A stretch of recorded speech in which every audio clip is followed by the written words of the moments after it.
kitang tanan na ay shared power. Wala sa SK ang power kung sa ang button. Kitang yung tanan. It is a shared power gikan sa katipunan ng kabataan.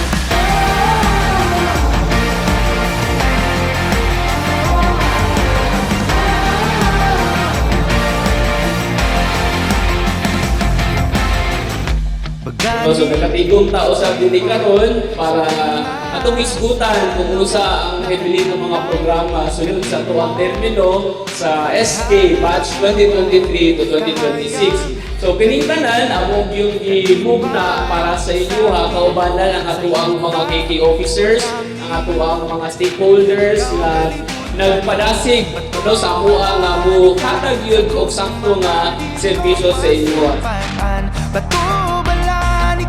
Sa kung mga andang baka matyan ko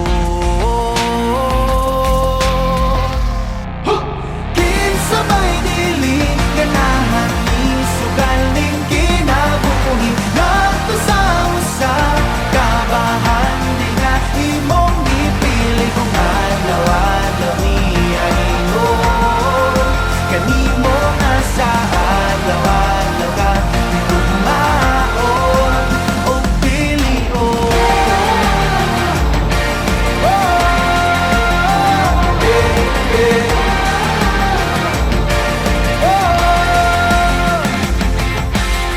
So that's why in all the things that you do, again, it's very important that you have to think about it. You have to plan carefully, and you have to, of course, have the motivation to do something. That is through your action. So sa una sa tanan, first of all, dako ko pasalamat sa SK, sa Sangguniang Kabataan for this opportunity na kiyatagaan o great value ang pagka-leader sa leader and how to be a progressive leader. Great opportunity po nino sa itong kapalanunan sa Barangay Maa to know kung sa future event, unsay budget for the upcoming year. Tungod sa ilaha na open and nakamatngon ko so what is a good leadership in our school and community. Ako ko pasalamat sa Maa National High School giving me opportunity to serve you unta na okay ato ang experience sa Maa National High School.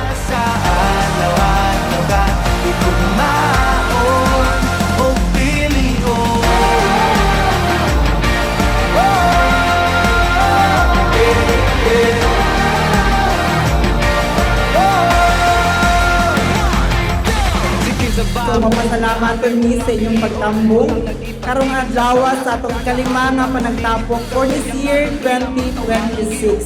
So muna siya ang atong purpose ngano nagatiki assembly ta para kita aware ta og asa gibutang sa SK asa padulong ang kwarta.